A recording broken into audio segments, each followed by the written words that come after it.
اليوم أنا رسالتي للأب، خلي الأم على جنب. أنت الأب الحين إذا قلنا بتضرب ولدك وبتأدبه وبتسنعه، لا بأس فيه، لا بأس فيه. لكن إنك أنت تضرب البنت، تضرب بنتك، البنت ما حد يضربها. البنت ممكن توجهها، ممكن تطبطب عليها، ممكن تساعدها، تصرف عليها، تحن عليها، لأنه من بيحن عليك أنت بعدين. صح أنه الأولاد بيقوموا بدورهم، لكن ما في مثل البنت اللي تحب أبوها وتحب أمها وتكون معهم في كبرهم وفي شيخوختهم.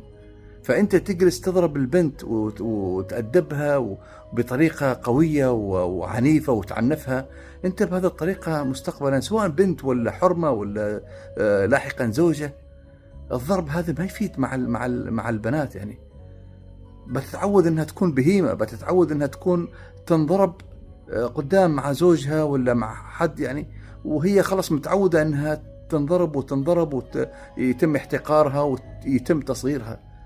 هذه بنتك ولا زوجتك ولا أختك، طبطبوا عليهم. هذه البنات ونعمة من الله وقمة في الحنان يعني.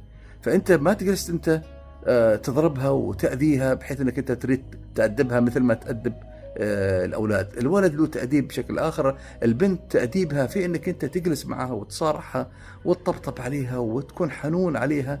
خليها لما تروح عن زوجها تكون عندها كرامة، يعني تحافظ على كرامتها وما ترضى أي حد يضربها ولا يعني يضغط عليها ولا يغلط عليها. وما تسمح حتى للزوج انه يغلط عليها. يعني الانسانة تكون لها كرامة وتكون لها عزة. متى يكون لها كرامة؟ اذا كانت طلعت من بيت ابوها وهي عندها كرامة، ابوها ما يضربها، ابوها ينصحها ويجلس معاها ويناصحها ويتناصحوا مع بعضهم البعض. فالبنت تختلف تربيتها عن الولد. وهذه رسالتي لكل أب. حتى لو أنت شفت الزوجة أو الأم بتعنف بنتها ولا بتحاول تمد إيدها، أنت لابد تكون في موقف الدفاع عن بنتك.